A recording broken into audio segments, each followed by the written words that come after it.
Good evening, everyone. My name is Sonia Palmer, and I'm a member of the Dallas Alumni Chapter of Delta Sigma Theta Sorority Incorporated. I also have the privilege of serving as the Physical and Mental Health Chair this year. And I'm super excited about all the information that we're going to share with you in this empowering and engaging webinar. At this time, I'd like to introduce our president, Carla McGarry, to provide some opening remarks. Greetings. I am Carla McGarry, President of the Dallas Alumni Chapter of Delta Sigma Theta Sorority Incorporated. On behalf of our chapter, we are extremely excited you have joined us this evening and welcome you to our webinar. December is Seasonal Affective Disorder Awareness Month. The Dallas Alumni Chapter is proud to present this engaging and informative webinar with 3 dynamic panelists to increase awareness on this important topic and its subject. Are you feeling sad? Please note, this webinar is for informational purposes only. Thank you again for joining us, and enjoy the presentation. Good evening, everyone. I am Dr. Cheryl Young Hamilton, and I have the privilege of being the committee co-chair for the physical and mental health. Tonight, I would like to introduce you to our 3 guest panelists, and I would like to start with Dr. Nalina Moffitt. Dr. Nalina Moffitt received her undergraduate degree in psychology from the University of Texas at Arlington and a master's in counseling from Dallas Baptist University. Once obtaining license as a professional counselor, she earned her doctorate in community care and counseling from Liberty University, where she is also an adjunct professor for the School of Behavior Services. Dr. Moffitt has been in clinical practice for over 14 years and has presented for various local and national organizations, including the American Counseling Association and Texas Counseling Association. She has a strong interest in research focused on controlling images and stereotypes that impacts Black women. Dr. Moffitt owns a private practice, Resolve Wellness, in Dallas, Texas, where she also supervises counseling students and associates. In her spare time, Dr. Moffitt spends time mentoring young adults, women emerging into adulthood, engaging the community in various health-focused initiatives, feeding the homeless, or at the airport, boarding a flight to see and experience God's creation. Thank you for joining us, Dr. Moffitt. Our next panelist that we have is Mrs. Chandria Russell. Read it. I am so sorry, Chandria Reddick. Chandria Reddick is a speaker and a licensed professional counselor who shares a message of hope and freedom in Christ. Chandria holds a master's degree in counseling and is licensed in the state of Texas. She has spent the last several years in the trenches of parenting, working, and growing her own business. Like the typical woman, she has juggled all of these things while dealing with the emotional and mental battles of life's daily issues. Chandria currently has a robust private practice in Capel, Texas, that offers virtual counseling, educational groups, and life coaching. Speaking and writing have been her passions for years. She has phenomenal ability to disarm any audience as she encourages them to live a life in freedom. Thank you for joining us, Ms. Chandria Reddick. Our third panelist is Kenya Evans. Kenya is a licensed professional counselor associate and a licensed social worker. She holds a bachelor's degree in social work from the University of Wisconsin-Whitewater and a master's degree in clinical mental health counseling from University of North Texas at Dallas. She has 27 years working in the social service field, where she has worked management as a state contractor and for the past 14 years in the educational school system. Kenya currently serves as a district intervention counselor and works part-time as a therapist with Hamilton Counseling and Consulting. Ms. Evans also oversees a state-funded case management program that assists families with advocating their child's academic and social emotional years. Ms. Evans' passion is working with the entire family unit by helping them navigate through systems and provide them with the tools to utilize their voice and to be an advocate for their family. She has been married to her wonderful husband for 24 years, and she has two beautiful daughters. Ms. Evanson also is a co-founder of a scholarship foundation in the memory of her daughter, where she provides financial stipends to students with intellectual disabilities who are interested in furthering their education beyond high school. Thank you again for joining us, Ms. Kenya Evans. So we're going to get right into our webinar. We're going to get right here where what you all came for. And we're going to start with our panelist one, Dr. Moffitt, and she's going to discuss understanding seasonal affect disorder. Dr. Moffitt, you can take the lead. All right. Thank you, Dr. Hamilton. One second, Dr. Moffitt, before you begin, audience, please use the Q&A to ask questions, because you're going to be receiving so much wonderful information that I know you may have some questions, or if it's something that has not been shared with you, you may want to ask that question, but the Q&A is available within this webinar. So please utilize that and we'll get your questions answered on this evening. Go ahead and take it away, Dr. Moffitt. All right. Thank you, Sonia. So I have the privilege of discussing and defining seasonal affective disorder this evening. So seasonal affective disorder is a major depressive disorder that has a seasonal pattern. So what this means is that the symptoms of a major depressive disorder shows up primarily in a winter month or where there are less hours of sunlight. So with that, it's not unheard of that SAD shows up in the spring or summer months, but it is more common, more prevalent for it to show up in the fall and winter months. One of the things that is also unique about seasonal affective disorder is that it is common, or should I say commonly diagnosed initially in women between the ages of 18 to 30. Now, it can show up later, but those are the common years when we see a presence of seasonal affective disorder. The symptoms last for about 4 or 5 months or 40% of the year. And we see that during those winter months. So when we experience daylight savings time, that's when people will start to experience the changes in mood, changes in energy levels, as well as the shift in their sleep patterns. So some of the symptoms, like I mentioned, of a seasonal affective disorder are also the same symptoms as a major depressive disorder. Some of those symptoms actually include a persistent sad or anxious mood, feeling empty nearly most of the day for just about 2 weeks, feeling hopeless, feeling pessimistic, having feelings of worthlessness, irritability, restlessness. One of the things that I see when I treat people who have experienced seasonal affective disorder include a loss of interest in pleasure, or excuse me, a loss of interest in things that they typically find pleasure in. So those include hobbies, activities, also a decrease in their energy level, as well as feeling fatigued or feeling down. One of the other things that I see is also difficulty concentrating, remembering to do specific tasks, or even challenges making decisions. Another part of major depressive disorder diagnosis is changes in sleep, where someone is sleeping more or sleeping less, as well as changes in appetite, where they're eating more or eating less, where it's not planned or part of a weight loss or increasing weight or a regimen.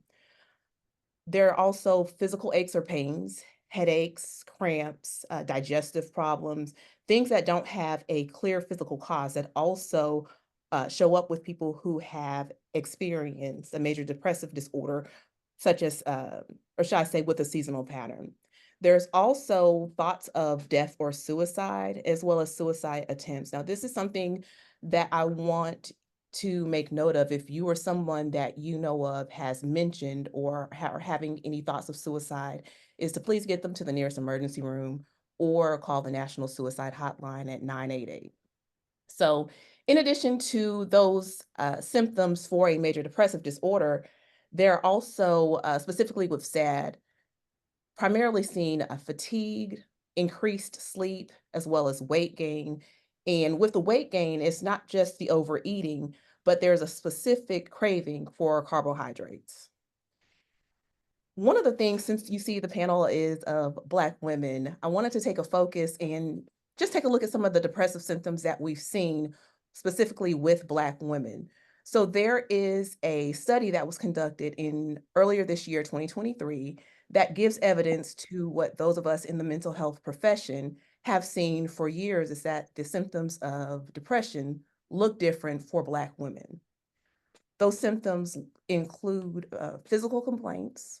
So that includes fatigue, insomnia, change in sleep, as well as a decreased libido or sex drive. It also includes self-critical conversations such as self-hate, self-blame, or accepting blame that's not theirs, as well as feeling unattractive. In addition to looking at just the presence of seasonal affective disorder, one of the things I want to highlight is the biology of seasonal affective disorder. There are some body chemicals, brain chemicals that impact seasonal affective disorder. That includes serotonin, which regulates our mood and is promoted by sunlight, vitamin D, which promotes serotonin, which is also promoted by sunlight, and then melatonin, which regulates sleep cycle, or should I say the sleep-wake cycle, and melatonin is produced when we sleep. So if you look at all three of those, they interact and play on each other, and when one is, should I say, altered through sunlight, it impacts the presence of seasonal affective disorder.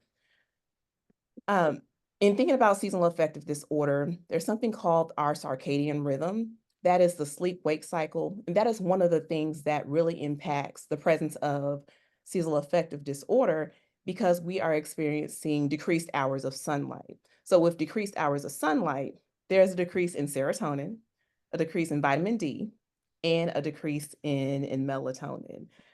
In recognizing all of these things, one of the things I want to encourage you to do, if you recognize you or someone that you know and love are experiencing any of these symptoms, is early detection and proper diagnosis for effective treatment. Now, my colleagues here will talk about that later on in our discussion tonight, but I want to encourage you, if you're experiencing things, to seek a proper diagnosis from your physician or your mental health therapist. They will discuss your symptoms and how long you have experienced them. Now, with seasonal affective disorder, they look for a presence of those symptoms for about 2 years or 2 consecutive years where these symptoms are reoccurring during the same time of year. One of the things I want you to take away from this discussion is that early detection of seasonal affective disorder decreases the possibility of lifestyle interruptions, as well as a personal sense of fulfillment. So one of the next things that we will talk about will be some of the treatment approaches, but I will toss it back over to my colleagues here. Thank you. Thank you, Dr. Moffitt. That was so much information, very informative. I know we have a lot of questions that are being put actually in the chat, and if you can kind of slide them over to the Q&A, that would be great. I know someone was asking for a link, and so to the study that you was just talking about, so maybe we can give that at the end of the night, but appreciate that. And listen, y'all, we have some great topics to discuss, and so we're definitely going to answer your questions, so put them in the Q&A for us. We're going to move right on, and we're going to get with our panelist number 2, and that's Miss Chandria Reddick, and she's going to go ahead and just talk about some treatment approaches and coping skills, and we definitely can use some of those. So Miss Reddick, it's on you.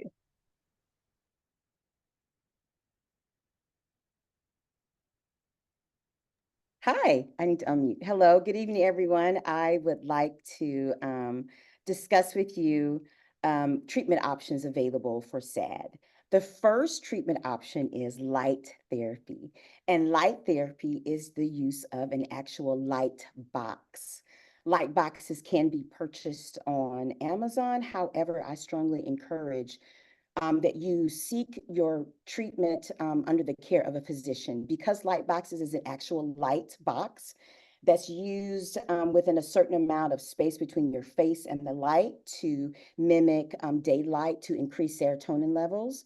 If you have other medical conditions like migraines or high blood pressure or something like that, I strongly suggest that you use that, that you seek the advice of a medical professional before you use light boxes, because of just the wattage. You have to know what kind of wattage to use and things like that. So light boxes is one form, and usually within the first 2 weeks, there have been some improvement of mood as it relates to SAD and using light boxes.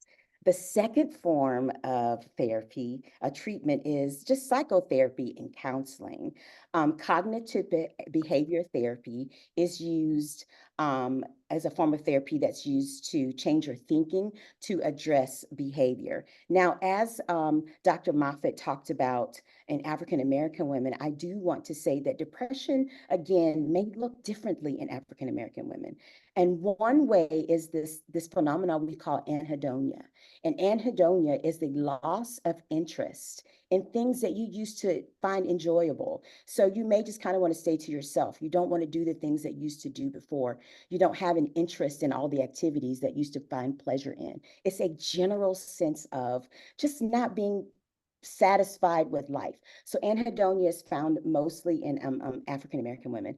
Also, I do want to say that in therapy, cognitive behavior therapy has been a kind of therapy that we use, again, that we use in addressing SAD. Now, in addressing SAD, I do want to say that most of us feel like we don't really need therapy, that we're doing it on our own. We feel like we are handling everything fine. I do want to say that what you feel is normal sometimes is not normal. You feel like you're handling things. What happens along the way is, especially in us, many of us African American women, we have this sense of stoicism, that we have it all together. And we reach within ourselves and say, I got this. I can do it all on my own. Well, sometimes we act according to the trauma and the injury resulting from trauma. So a lot of the behaviors that we exhibit are how we have adapted to different situations in our lives. So what we do is we act out of that trauma, and we show up in spaces according to how we've been treated and the things that we've gone to instead of how we've been created and purposed to be. So I really do want you to really take a look at going to counseling. I know you may feel like you have it all together and you're doing the thing, but a lot of times you're just doing the things that you've learned as it relates to trauma, and doing the things as it relates to just getting through your days and just getting by, when actually there's a level of intimacy, there's a level of productivity, there's a level of vulnerability, and you don't really enjoy your days, and you don't really live fully in the moment. So psychotherapy is something that you really do want to look at. As you consider psychotherapy, I do want you to understand is, one thing I do want you to understand is that you can interview your therapist. So there are two sites that I want to recommend to you. There's therapyforblackgirls.com and psychologytoday.com. Therapyforblackgirls.com and both psychologytoday.com. There are, you go into the site and there are filters that you can filter. You can say, hey, I have insurance or I don't have insurance. I want a female or I want a male. These are the expertise I would like to have as it relates to the kind of therapy that I want to partake in. So they all have therapists, filters. You go in and then you call and you interview the therapist. You do not have to go with the first person that you contact. You interview the therapist. If you do want questions, if you have questions that you would like to have, you can email me, info@chandriariddick.com, and I will be more than happy to give you a list of questions that you can ask a therapist as you interview them for therapy. I do suggest that you speak to more than one therapist, and you can fire a therapist. You can go into counseling, and if it's not something that you like, they're not addressing the things that you need to address, feel free to find someone else. But again, if you would like to have a list of questions, you can email me at chandriariddick.com. The other form of treatment that we look at is medication. And I know medication has a stigma associated with it. You don't have to tell anybody that you're on medication. That's number one. No one has to know that you're on medication. But medication can be used to address SAD, because SAD has so many physiological symptoms, and it's a physiological phenomenon. We have to use sometimes antidepressants to address the physical, and it's not something that you have to use for the rest of your life. With medication, along with cognitive behavior therapy, you can see some improvement, and eventually you can wean off the antidepressants once you have the coping skills and the tools to be successful, okay? And the last thing I would like to say is, if you look at some lifestyle changes, if you understand and you already know that you are experiencing SAD, especially during the times of year that Dr. Moffitt discussed earlier, anticipate the season and have plans. Make plans so you can kind of prepare for that time of year.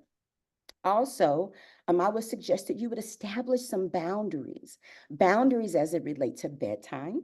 You have to cut off social media at least an hour before bedtime to kind of get yourself into the ritual of showing, signaling signals to your brain and to your body that it's time to lay down and go to sleep. So that anticipate, establish boundaries, and you can also have some inspirational quotes and affirmations.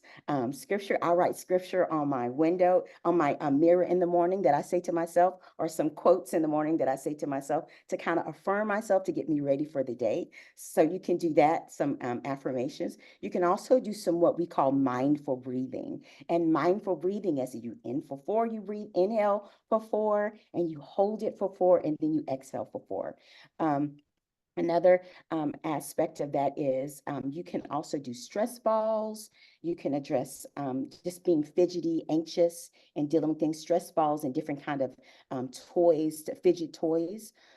Also have a group of friends or some colleagues that you can call and discuss how you're feeling and that are supportive to you, supportive of you, and that encourage you, that you can kind of talk to them as it relates to how you're feeling. So make sure you have a community surrounding you that you can get in contact with.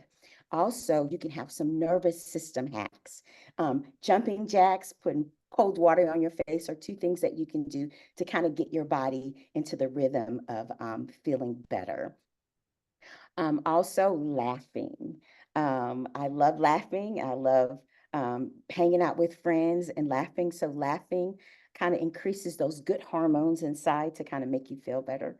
But all in all, always have a plan to do something when you're feeling bad. The last thing I would like to say is keep phone numbers close. I know Dr. Moffitt talked about some emergency contact suicidal hotlines. Make sure you have those close to you as it relates to contacting when you feel bad. So the treatment options are light therapy, psychotherapy, medication, and just some different lifestyle things that you can do to help as it relates to SAD. Okay, so if you have any questions, let me know. Thank you. Thank you, Ms. Rederick. That was a lot of information. I mean, just a lot of tips that definitely can make a lifestyle and a big difference, a big change in our lifestyle, especially when we're dealing with seasonal affective disorder. Just knowing that light therapy changes things, you know, that was good. And I just want to say, I also recommend seeking a therapist, seeking, you know, going to your PCP and just making sure that that light therapy is appropriate for when you use it. So great job. Thank you so much for that. Okay, again, so we're going to move right on into with our next panelist, Ms. Kenya Evans. She's going to go ahead and discuss support systems and community awareness. All right, good evening. My name again is Kenya Evans, and I'll be talking about support systems and community awareness. Well, why is it important to bring awareness when it comes to SAD or any other mental health illnesses within our community? Because mental illness is not talked about. It's not talked about And if it is, it's not talked about enough. Another thing, there's a lot of misconception, a lot of wrong information out there that we, can sometimes terrify individuals on making it seem like, oh my God, I don't want to seek help. I'd rather suffer in silence. So those misconceptions, all that wrong information, terrifying individuals, is pushing people away. So what do we need to do? First, we need to start off by educating the community and making sure that they understand, not only just educating, but really understanding when it comes to the seasonal affective disorder or any other mental health disorders. Because if we're able to educate and help them better understand within the community, we can, reduce those stigmas, or eliminate those misconceptions, because there's a lot of it out there. So if we're able to get them with accurate information to be able to use that as a tool, we're heading in the right direction. But also being able to eliminate those stigmas and misconceptions, then we can start looking at ways to start empowering individuals. My colleagues, Dr. Malford, as well as Ms. Riddick had stated as far as the different symptoms and things to look at. But we have to really, really make sure that we're taking some preventative measures and by educating and changing those systems. And so, as I stated, we the preventative measures is being able to I just lost my train of thought. But preventative measures as in being able to empower individuals to take heed and take a lead on their own mental well-being. That is so important because, again, with all the different things that's out there, it really pushes people away. So then they take charge, and then it gives them more of a proactive rather than a reactive mindset, because then it's allowing them to see that I can take charge of this. I see what's going on. Don't nobody know us better than we know ourselves. So another thing as it relates to when it comes to educating, I keep saying that because it's important, because we need to make sure we're giving accurate information. We need to make sure that we've been able to reduce or eliminate those stigmas.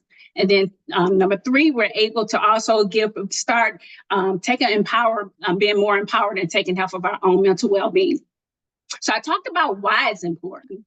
So what's some of the things that we can do as it relates to getting that information out there? Well, one of the main things is these type of platforms, webinars, workshops. Partnerships is going to be so crucial with mental health professionals as well as medical professionals. Those partnerships is key. They can facilitate support groups. They can come in to the community and provide that accurate information. But again, we need those partnerships. Those are so crucial in order for this to, again, you hear me saying, to change the mindset. We need to change these narratives when it comes to mental illness. Another thing, as far as those platforms, we need to make sure it's cross-generational. And what I mean by that, everybody learn different, okay? So we need to make sure the audience that we're trying to reach, that information is going out. So some people like text messenger blasts, text message emails. I consider myself a little seasoned. I like hard copies. Give me a flyer. Those type of things is very helpful. But again, we have to provide these things, the tools that's going to be conducive to the population we're trying to reach.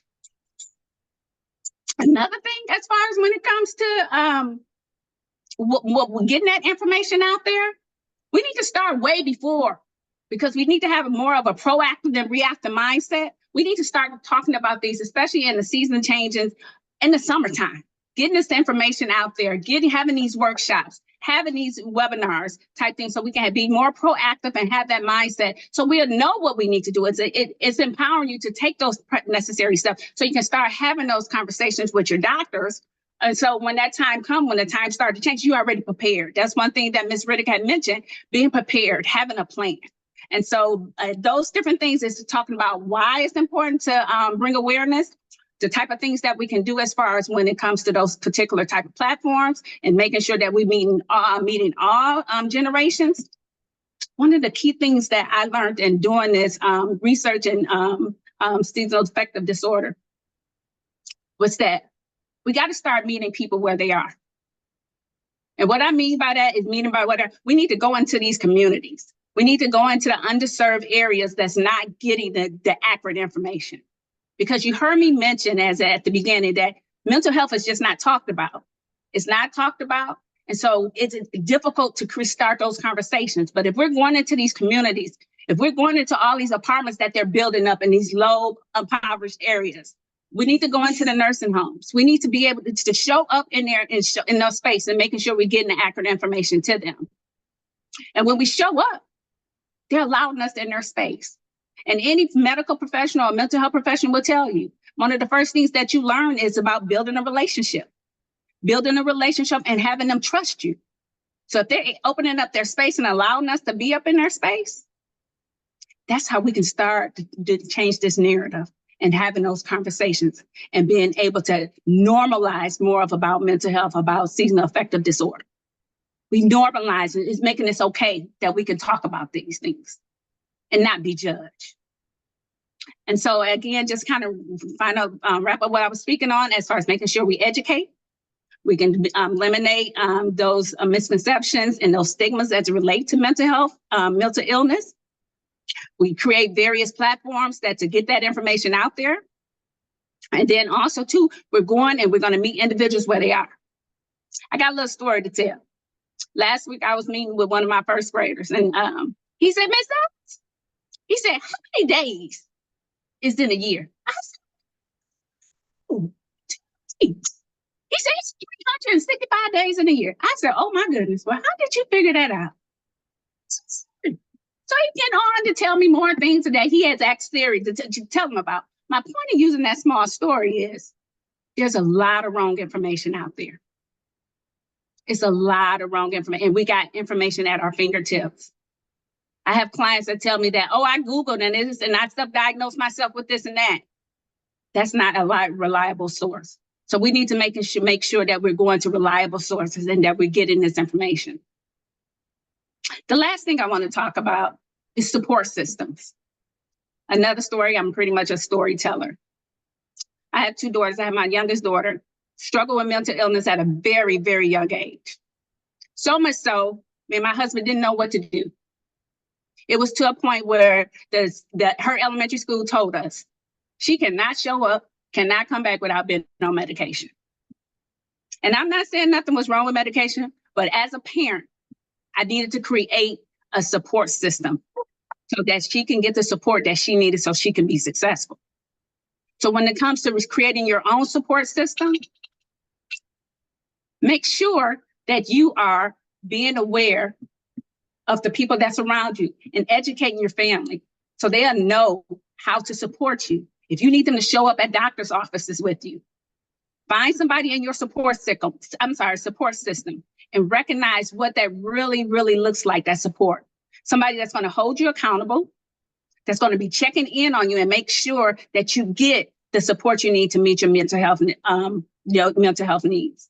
Again, the help is out there, the support is out there. And as like Ms. Riddick said, she gave her information. I'm willing to share my information. Not only am I a licensed therapist, I'm also a licensed social worker. And I am a big proponent on as far as advocating for what you need. And so if you don't know how and you need somebody to show up for you or show up with you, there's help out there. Please reach out to us. Again, I hope I touch base. If you have any questions, I'm more than willing to share, but thank you so much for your time. Thank you, Ms. Evans. Thank you so much for your transparency. I think that it sometimes as a licensed professional counselor, we need to be transparent and share. Sometimes we have to let our clients know, or even just people around us, that they're not the only ones who experience things. We also experience things. So I appreciate you taking the time out just to share your story and then to provide some helpful feedbacks. Like you said, community education and community awareness is so key. Like just educating, getting rid of that stigma in mental health is very important. And so we needed all of these things. So we have a couple of questions that we would like to go ahead and dive into. We have some that were asked prior to, and then we have some in the Q&A. So I want to go ahead and start with the questions. Dr. Moffitt, I'll start with you. So our first question is, how does seasonal affect disorder differ from other types of depression, and why is it important to distinguish between them? Okay. So the way that seasonal affective disorder is different from other types of Depression is the time of year that it shows up, and that it is a seasonal pattern that is recurrent for at least 2 years. So in that, you want to start taking a look at when you experience a change in your mood, a change in your attitude, a change in your behavior, as well as experiencing some of those depression symptoms that we mentioned earlier. So one of the things I recommend is right now, think back to when the time changed.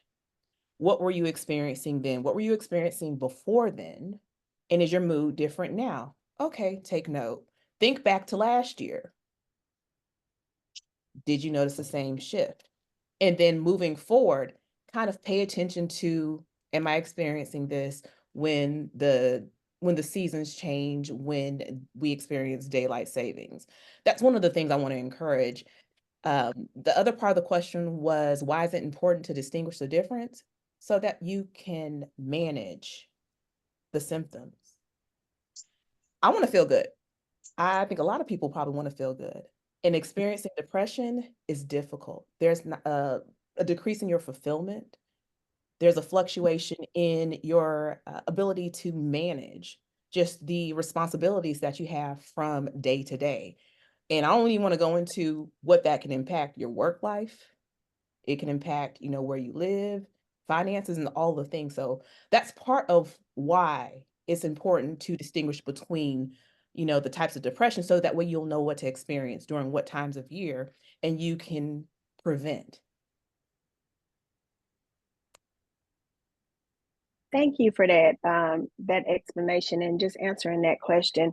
A lot of what I would like to add is a lot of times we're unaware that depression comes in more than one shape, form, or fashion. And so when people are saying that they're depressed, we have different diagnoses with that depression. So we have postpartum depression, we have seasonal affective disorder, we have major depressive disorder, we have mild depression, we have, severe depression. There's so many different types of diagnoses that comes with depression. I think it's important for you to know that. And just going back to what Ms. Evans said about not Googling things, because you could definitely put in your symptoms, all of those things can definitely come up and you'll be misdiagnosing yourself the wrong way. And so I just want to keep stressing the fact that it's so important to seek help, wherever you can find it.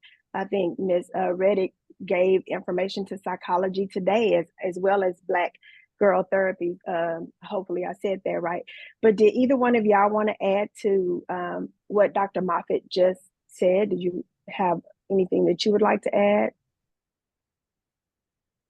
I would Oh, go I'm ahead. sorry. No, go ahead, No. Kenya. Go ahead.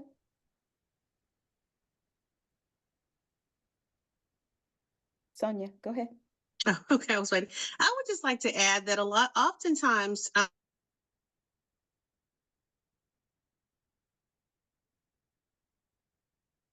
where mental illness is and in which families it is, because you can't tell by looking at someone whether or not they're dealing with mental illness or whether or not it's right there in their household or someone they're very close to is dealing with it. And I think as Black women, we're so busy trying to wear that cape, like, we got it, but we don't always have it. And one of the things that we included in the chat was a resource on what to look for when you're looking for a therapist. I cannot stress enough the importance of therapy. And traditionally in the African American community, we may have had family members who had mental illness. They just were not diagnosed. We're just so used to saying that's just how they are. So when you go in the doctor's office and you're filling out the questionnaire, does anyone in your family have mental illness, you may want to rethink the behaviors of some of your family members, because they very well may have had mental illness. They either didn't share it with you or it was not adequately diagnosed. And it is time for us as a community, as Black people, as women, as Black women, to move past all those stigmas and be okay with getting okay, and to be okay with knowing that I'm not okay. Thank you so much for that. Ms. Reddick, did you want to add something? I mean, the next question is yours. No, she said what I was going to say. I was just going to say that there are a lot of things in our families that have been presented as normal ways of coping with issues. They're not normal. And it teaches you to go through life using different kinds of coping that is not productive and it's not healthy and it doesn't Yeah. help you in any kind of way. So it kind of keeps you in a cycle of being unhealthy. So just because it may seem normal to you, it is not normal. Yeah. So it is really good to seek the counsel of therapy. Um, Mhm. as a therapist, I just want you guys to know that therapy is not just about talking about what's wrong. It's a conversation. And in conversations, we sit and we talk and we laugh and we kind of go through your symptoms and we go through some life situations and we try to figure out how you've been affected by some things in your life and some consistency and look at the consistency of your behavior and see how things have been effective for you and things are not effective for you, that are not leading you in the right direction. So therapy is not just a conversation where we try to figure out what's wrong. We really do have a conversation that we really talk about your life and things that you've learned. And hopefully when you walk away, you have new tools of coping, you have new tools of being and thinking so you can be a lot more successful in your life. Thank you for sharing that. So I want to go ahead and direct my next question to you. My next question is, can you provide examples of lifestyle adjustments uh, individuals can make to alleviate symptoms of seasonal affect disorder? Well, one of the lifestyle things that I've discussed before is actually looking at, I think Dr. Moffitt just talked about that, noticing your patterns of behavior. You really have to notice how you respond to different things. So one is just really paying attention to your thoughts, how you talk to yourself, and your behavior, how you behave in the course of a day. So looking at that, seeing what are your patterns. Do I have a lot of poor self-talk that I kind of blame myself? Dr. Moffitt talked about that, some poor self-talk. You blame yourself, you feel bad about yourself, how you look, things like that. So you really do have to pay attention to that. So that's number one. And number two, one of the lifestyle things that we really don't want to address a lot of times is eating. Our eating and exercise and things like that, adjusting that. It doesn't mean you have to go into this strict exercise regimen or diet regimen. It's just noticing your food that you're eating and how it affects you and how you feel. So a lot of sugar is really not a great thing. A lot of carbs, things like that. The things that we love don't always help to contribute to good mood and good decision making. So those are the two most prominent things I would say. It's how we think, exercise, and how we treat our bodies are the two major lifestyle things that we can look at first. Thank you so much, Ms. Reddick. So moving on, I want to go ahead and ask a question from the chat. I did promise that we'll get to that. So our first question was, would you recommend taking vitamin D supplements to mitigate seasonal affect disorder during this season?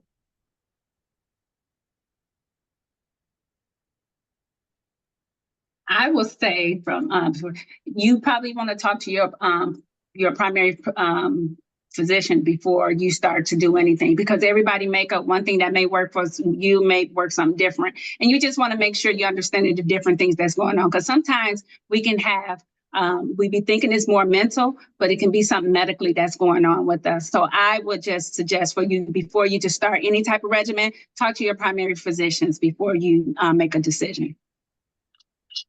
Thank you, Ms. Evans. That is definitely a great response.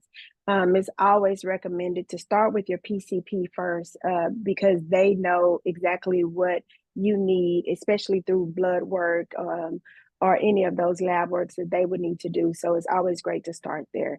Thank you for that. So we're going to go on to our next question. Is there research that shows more minority or vulnerable populations being affected by SAD than white counterparts? And I think Dr. Moffitt kind of touched on this earlier. So in regards to what the research shows, I can't think of the exact study that looks at the difference between the predominant population as well as the Black population or vulnerable populations. In my experience, I would say, yes, there is a difference. Now, whether it is pronounced or whether it is, stated, it would just also depend on the rate in which they seek therapy or participate in research to be able to identify some of that. Being a researcher, part of it is being able to actually get to these populations and being able to have them trust the people who are doing the research. Historically, we as a community don't necessarily trust science, trust the medical community. So I can attest to doing research where it's hard to actually get in contact with some of these particular participants. But in my experience in working in various populations, I would say, yes, they're more vulnerable. That's just my my perception of it. Thank you so much for that, Dr. Moffitt. Okay, our next question. How can we as Black women effectively advocate for ourselves when seeking a diagnosis for SAD, considering that our symptoms may manifest differently from the traditional norms? Ms. Reddick, if you want to answer that one for us. I think by finding a minority physician that understands your own view of life and can identify with some experiences that you have had or are currently having. So that's my number one thing, is to say, find somebody that can identify with your experience. If that is not something that you can do, I do suggest that whatever physician that you have, that you come loaded with information, with your symptoms. You've measured it, you've written it down, you've charted it, you have enough information so you can say, these are the symptoms that I'm having. This is the this is the list of SAD symptoms.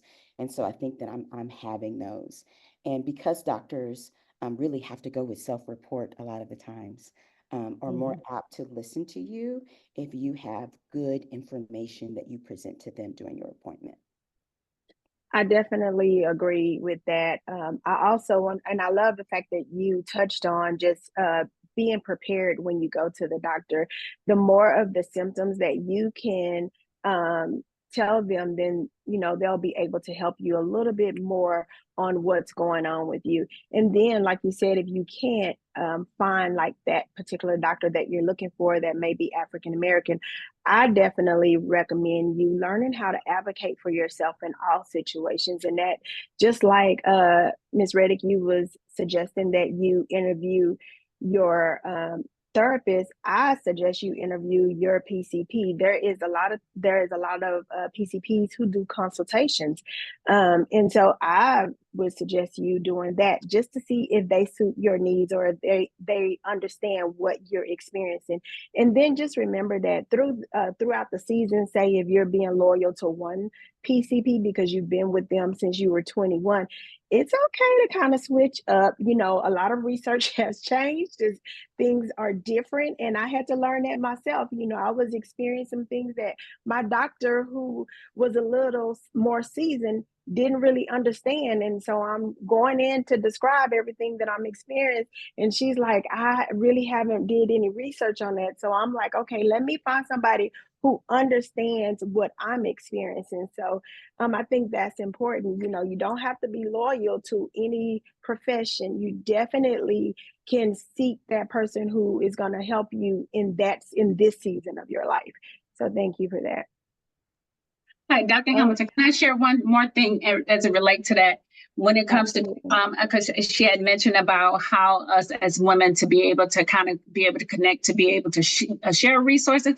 I think networking, if you have a good doctor, share that good doctor, share the different things, that have good bedside manners, because you're paying for that. Someone's paying for that. And so utilize that time to your advantage. And so if you know of some good doctors, share that with your friends. Especially if you see that they're really and truly struggling, and don't keep the jewel to yourself.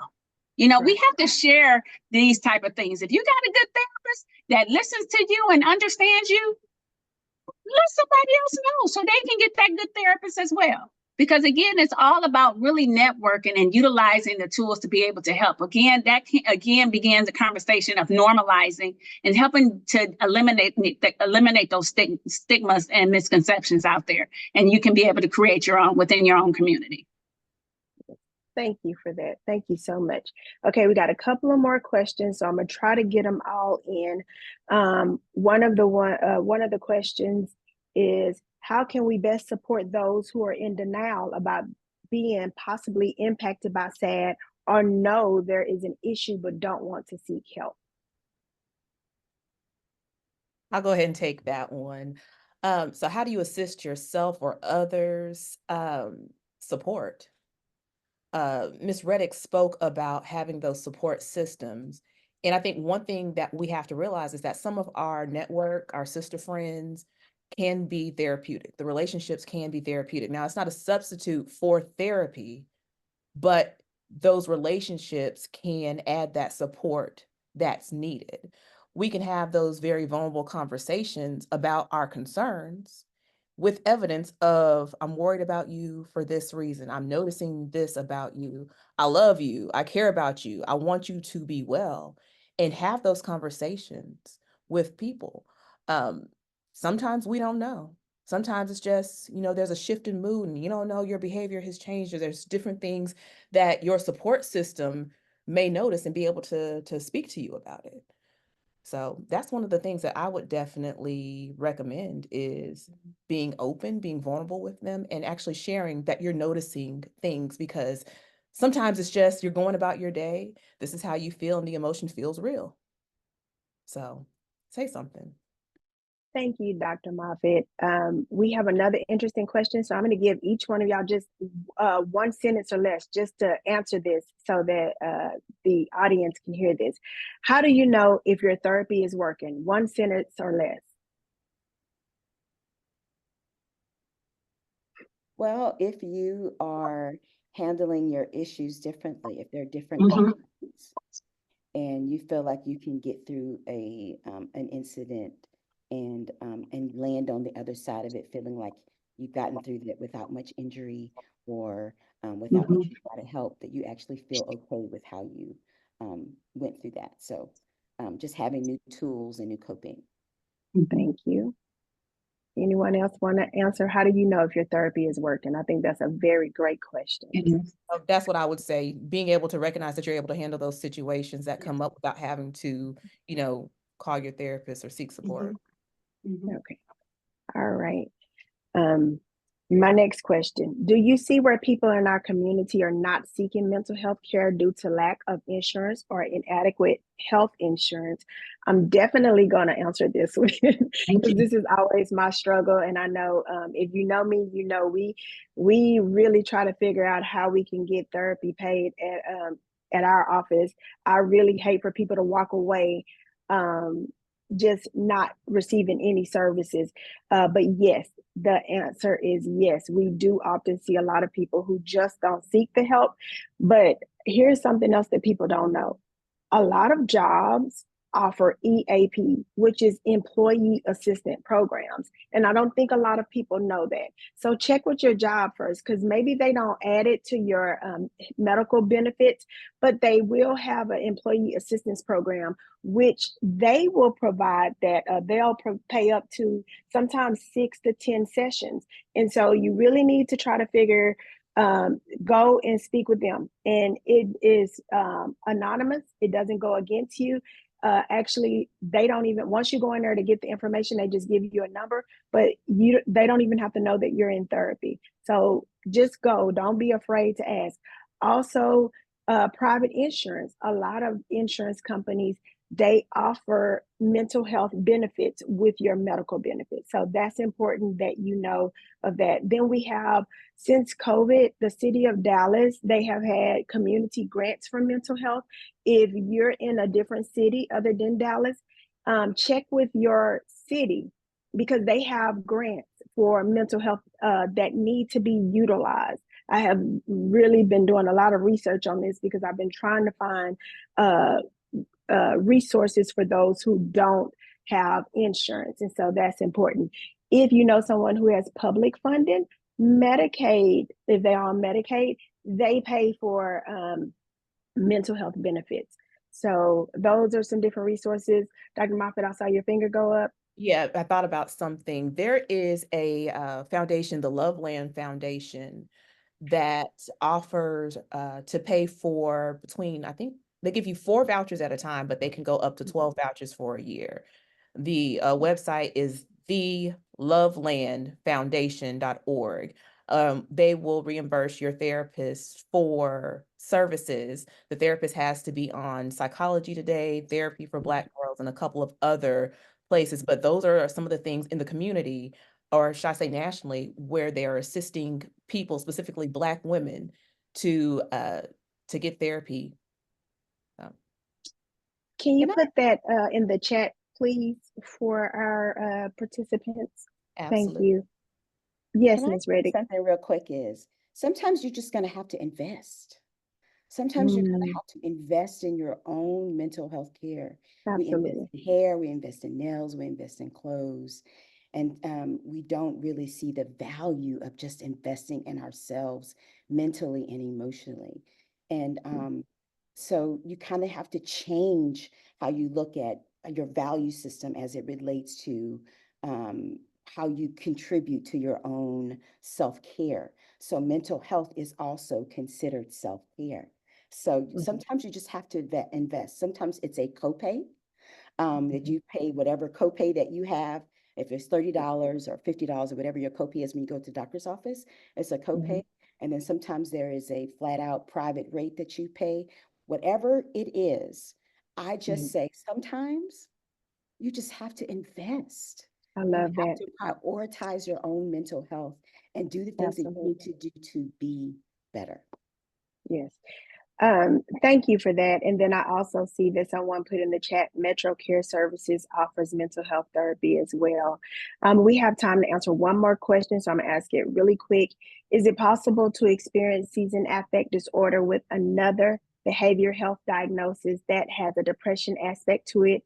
For instance, if a person has been diagnosed with bipolar disorder and typically only experience mania, but in the last few years notice more depressive like symptoms that last 4 to 6 weeks during a particular time of the year, but every year. I think you answered your question, but if one of y'all want to go ahead and answer that, that would be great.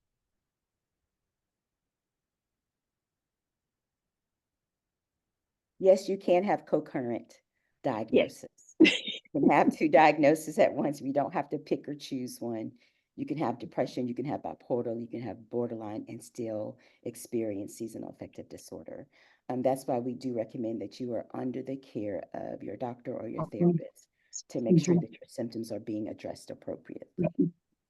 And then to kind of counterpart what Ms. Reddick had said, and making sure you're journaling what those symptoms are, especially if it's something different than what you have experienced in over the years, and you're starting to notice that, hey, you know what, now I see it's mainly in September and October. And another thing that we really didn't touch base on, but we also can get it misconstrued with grief and loss.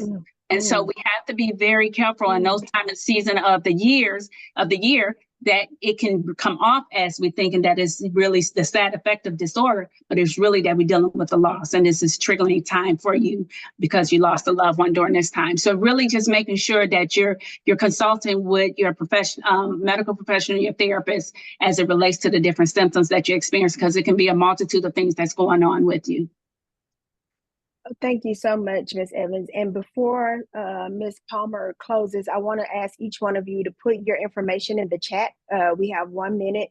And so they're asking if any of y'all are accepting clients, and if so, is insurance required? So just go ahead and give your information out, and they can get in contact with you that way. And then Ms. Palmer, I'm going to hand it over to you.